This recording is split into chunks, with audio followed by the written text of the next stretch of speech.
স্বাগত আরেকবার, দেখছেন এডিটর স্পিক। বার্ষিক উন্নয়ন কর্মসূচি এডিপির আকার বাড়ল 22,000 কোটি টাকা। আগামী অর্থ বছরের জন্য 57,000 কোটি টাকার এডিপি অনুমোদন করেছে জাতীয় অর্থনৈতিক পরিষদ এনইসি। আর স্বায়ত্তশাসিত সংস্থার ব্যয়সহ নতুন উন্নয়ন বাজেটের আকার ছাড়িয়েছে 1 লাখ কোটি টাকা। নতুন 160টি সহ মোট প্রকল্প থাকছে 100-র বেশি।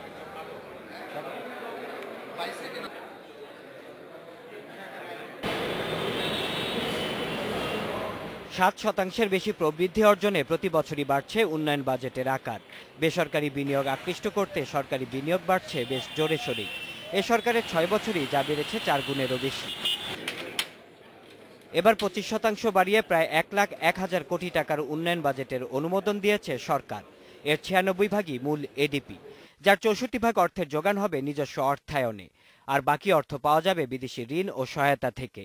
গেল কয়েক বছরের ধারাবাহিকতা এবারও অগ্রাধিকারে থাকছে পরিবহন এবং বিদ্যুৎ ও জ্বালানি খাত। 92,500, 3,996 এবং 4,500 কোটি যোগ করলে পরে আমাদের আগামী অর্থ বছরের এডিবির আয়তন হচ্ছে 1,996 কোটি টাকা। সব মিলিয়ে 1123টি উন্নয়ন প্রকল্প থাকছে এবার। অর্থ বছরের শুরুতে একগাদা প্রকল্প গ্রহণ, মাঝামাঝিতে কাটছাট আর শেষ ভাগে বাস্তবায়নের তোড়জোড়। এডিপি বাস্তবায়নের এটি চিরাচরিত চিত্র হলেও এবার তা পাল্টাবে বলছেন পরিকল্পনা মন্ত্রী। এখন আমরা একটা প্রকল্প আমরা দেখব কতবার এটাকে সংশোধন করা যায়, এর বেশি সংশোধন আমরা করব না। সংশোধনের জায়গাটি যখন আমরা বন্ধ করে দেব তাহলে সেটি আর হবে না। নতুন প্রকল্পের মধ্যে 125টি স্বায়ত্তশাসিত সংস্থান। আর আলোর মুখ না দেখলেও এবারও সরকারি বেসরকারি অংশীদারিত্ব বা পিপিপি খাতে প্রকল্প থাকছে 40টি। Shaon Hasnat, independent news, Dhaka. বার্ষিক উন্নয়ন কর্মসূচি নিয়ে কথা বলতে এই মুহূর্তে আমাদের সঙ্গে যোগ দিচ্ছেন পরিকল্পনা কমিশনের সদস্য শামসুল আলম। স্বাগত জনাব শামসুল আলম। আমরা প্রথমেই জানতে চাইব যে অনেক বড় পরিকল্পনা, 29 ভাগ গত বছরের চেয়ে বেড়েছে। তো এই যে শুধু সংখ্যার অঙ্কে না, মানের দিক থেকে এবং মানুষের সুযোগ বৃদ্ধির ক্ষেত্রে এইটি বাস্তবায়ন হলে তা কতটুকু ভালো, মানুষের জন্য সুফল বয়ে আনবে মনে করেন সামগ্রিকভাবে? এই উন্নয়ন বাজেটটি প্রবৃদ্ধি সহায়ক আমাদের বাজেট, উন্নয়ন বাজেট। যেহেতু আমরা 7% উপর প্রবৃদ্ধির লক্ষ্য অর্জন করতে যাচ্ছি, স্থির করতে যাচ্ছি লক্ষ্য আগামী বাজেটে, সেটিকে সমর্থন দিতে এই ব্যাপক উন্নয়ন বাজেট। এই উন্নয়ন বাজেটে আমাদের পরিবহন খাত, বিদ্যুৎ খাত, শিক্ষা, স্বাস্থ্য, ভৌত অবকাঠামো ইত্যাদি বিষয়গুলোকে প্রাধান্য দেওয়া হয়েছে, প্রবৃদ্ধি যাতে আরও বেশি আমরা অর্জন করতে পারি সেই লক্ষ্যে। স্যার, বড় যে প্রকল্পগুলি সেগুলির ক্ষেত্রে দেখা যায়, এটা পরিকল্পনা মন্ত্রীও বলছিলেন যে একটা নির্ধারিত সময়ে যে শুরু করা হয় সেই লক্ষ্য অনুযায়ী শেষ করা যায় না। হয়তো 3 বছরের প্রকল্প দেখা যায় 4, 5, 6 বছরে গিয়ে শেষ হচ্ছে এবং তার জন্য আপনাদের ব্যয়ও অনেক বেড়ে যাচ্ছে। এইটা ওই সংশ্লিষ্ট প্রতিষ্ঠানের অদক্ষতার জন্যই কি হয়, নাকি অন্য কোনো কারণ আছে? অনেক বাস্তবসঙ্গত কারণই থাকে। আমাদের আর্থসামাজিক ব্যবস্থায় জমি জমা নিয়ে সমস্যা হয়, মামলা মোকদ্দমা হয়। তো এই বিষয়গুলোতে এখন অনেক বেশি জোর দেয়া হচ্ছে যাতে প্রকল্পের সময় খুব বেড়ে না যায়। যে প্রকল্পের সময় নির্ধারণ করা হয় সেটা 2 বছর হোক, 3 বছর হোক, ওই সময়ের মধ্যেই শেষ করতে হবে। যুক্তিসঙ্গত কারণ ছাড়া কোনো প্রকল্প এখন থেকে আর সময় বাড়ানোর ব্যাপারে নিরুৎসাহিত করা হবে।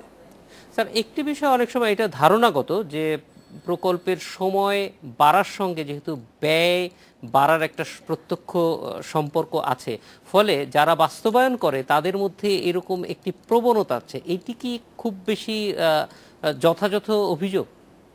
না, অভিযোগ আছে। প্রকল্প অনেক ক্ষেত্রেই বর্ধিত করা হয়। প্রকল্পর কিছু বাস্তব কারণ আছে, আমি বলেছি, সে কারণে অনেক সময় বাড়াতে হয়। প্রকল্পের ডিজাইন ধরা পড়ে, টেন্ডারিংয়ে অনেক সময় ভালো পাওয়া যায় না, যে কন্ট্রাক্টর যেভাবে চাওয়া হয় সেটা পাওয়া যায় না, ইত্যাদি কারণে বিলম্ব হয়।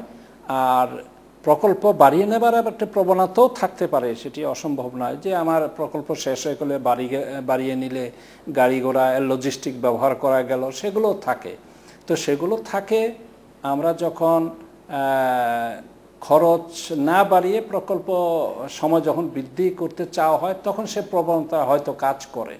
তো এগুলো এখন ভালোভাবে মনিটর করা হচ্ছে। যুক্তিসঙ্গত কারণ ছাড়া কোনো প্রকল্প নির্ধারিত সময়ের বাইরে যাতে না যায় সেটি এখন লক্ষ্য রাখা হচ্ছে এবং এগুলো মনিটর করা হচ্ছে সেভাবে।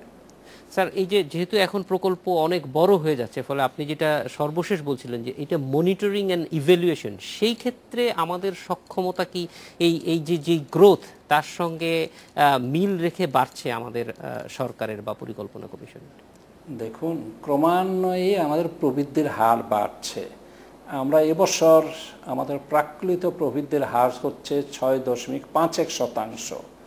এর পূর্বে একবার মাত্র আমরা এর বেশি প্রবৃদ্ধি অর্জন করেছিলাম, 6.67%।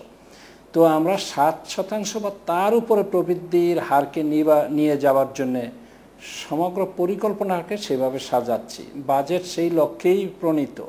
এটি জনবান্ধব, ব্যবসা বান্ধব এবং আমাদের প্রবৃদ্ধি সহায়ক আমরা উন্নয়ন বাজেটই করেছি এবং মূল বাজেটের প্রেরণা তাই থাকবে। স্যার, আমরা যদি অন্তত ঢাকা শহরে যদি যাই তাহলে দেখি যে এই সময়ে অর্থাৎ মে জুন মাসে শেষ হয়ে যাচ্ছে, অনেক উন্নয়ন কাজ চলছে এবং উন্নয়ন কাজের সঙ্গে তো অবশ্যই মানুষের খানিকটা ভোগান্তিও হয়। তো আপনারাও নিশ্চয়ই এটা ভাবনার ভিতরে আছে যে কিভাবে এই উন্নয়নটাকে সারা বছরে ছড়িয়ে দেওয়া যায়, জুন কেন্দ্রিক না থাকে। না, জুন কেন্দ্রিক থাকে না। আমাদের বর্ষাকাল একটি বড় সমস্যা।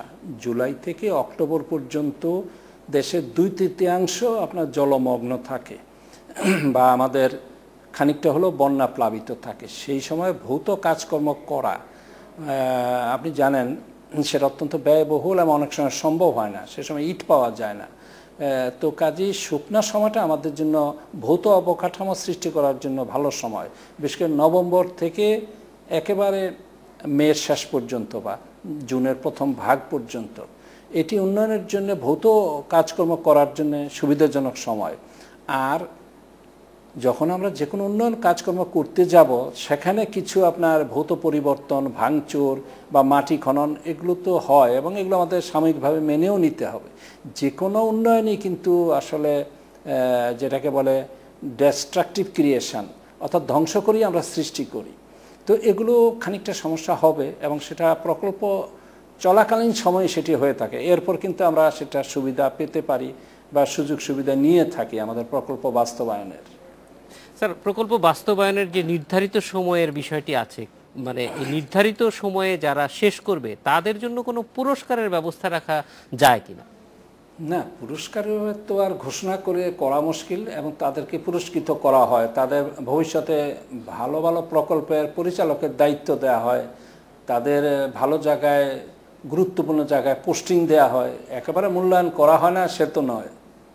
কিন্তু আমরা দেখি, ধরেন পুলিশে যেমন ভালো কাজের জন্য রাষ্ট্রীয় যে স্বীকৃতি দেয়া হয়, এই ধরনের উন্নয়ন কাজের ক্ষেত্রে যারা আপনাদের আনসাং হিরো আছে তাদেরকে সামনে নিয়ে আসার কোনো প্রবণতা আমরা দেখি না। আমরা দেখি না যে এই 5 জন কর্মকর্তা তারা আসলে তাদের কাজ খুব ভালোভাবে করেছে এবং they are the heroes of the development work.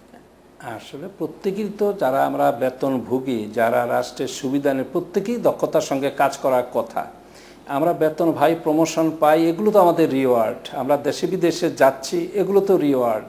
কাজে রিওয়ার্ড নেই এ কথা তো বলা যাবে না। আর্থিক অনুদান ঘোষণা করা খুব কঠিন হবে, কারণ সরকার একটি বড় বিষয়, এর বহু অঙ্গ প্রত্যঙ্গ আছে। তো ওইভাবে পুরস্কারের ব্যবস্থা করলে এটি অনেক ক্ষেত্রে অনেক জটিলতার সৃষ্টি করতে পারে। এই বাস্তবতাটাও তো বুঝতে হবে। কিন্তু আর্থিক সম্মানের দিক থেকে যদি কোনো কিছু করা হয় যাতে মানুষ জানতে পারে যে তারা ঠিকমতো কাজ করেছে। না, সেগুলো বিশেষ বিশেষ ক্ষেত্রে সম্ভব, লেখাপড়ার ক্ষেত্রে সম্ভব, পুলিশ সার্ভিসের ক্ষেত্রে সম্ভব। সাহসিকতার পরিচয় দেয়, বিশেষ সাহসিকতার পরিচয় দিতে পারে। আমার স্বাভাবিক সরকারি কাজকর্মে নিয়মিত কাজকর্ম করে যাব, এটি তো প্রত্যাশিত। তো তার জন্য আমাকে প্রমোশনের ব্যবস্থা আছে, ভালো পোস্টিংয়ের ব্যবস্থা আছে, বিদেশে যাওয়ার সুযোগ দেয়া হয়। এগুলো সরকার, প্রত্যেক সরকারই ভালো ভালো কর্মকর্তাদের নানানভাবে সুযোগ সুবিধা দিয়ে থাকে নিয়ম বিধির মধ্যে। বিদেশে যাওয়ার সুযোগ দেয়া হয়, এগুলো সরকার, প্রত্যেক সরকারই ভালো ভালো কর্মকর্তাদের নানানভাবে সুযোগ সুবিধা দিয়ে থাকে নিয়ম বিধির মধ্যে। স্যার, আমরা এই যে এত বড় উন্নয়নের যে বাজেট আমরা দেখতে পাচ্ছি, সেখানে দুটি বড় চ্যালেঞ্জও দেখা যাচ্ছে। একটি হচ্ছে যে এই অর্থের সংস্থান করা এবং একই সঙ্গে সুচারুভাবে এই যে বরাদ্দ দেওয়া হয়েছে সেই বরাদ্দের পুরোটা খরচ করা। এই ক্ষেত্রে যাতে ঠিকমতো হয় সেই জন্য কোনো ধরনের আপনাদের সতর্কতা আছে কিনা? না, সতর্কতা আছে। আপনার দেখবেন পরিকল্পনা মন্ত্রণালয় এবার যথেষ্ট বেশি সক্রিয় ছিল। কয়েকবার মাননীয় পরিকল্পনা মন্ত্রী প্রকল্প পরিচালকদের নিয়ে বসেছেন, সভা করেছেন, তাদের সমস্যা জানতে চেয়েছেন, দিক নির্দেশনা দিয়েছেন এবং সেখানেই প্রকল্প বাস্তবায়নের হার আপনার এবার 54% হয়েছে এপ্রিল পর্যন্ত, আগের চেয়ে 2% বেশি হয়েছে। আমাদের 92 দিনের ধ্বংসযজ্ঞ চালিয়ে যাওয়ার পরেও কিন্তু প্রকল্প বাস্তবায়নের পরিমাণ কমেনি। এই বিষয়টা লক্ষ্য রাখতে হবে। শামসুল আলম, আপনাকে অনেক ধন্যবাদ আমাদের সঙ্গে যোগ দেওয়ার জন্য। এডিটর স্পিকে এবার বিরতি, ফিরছি একটু।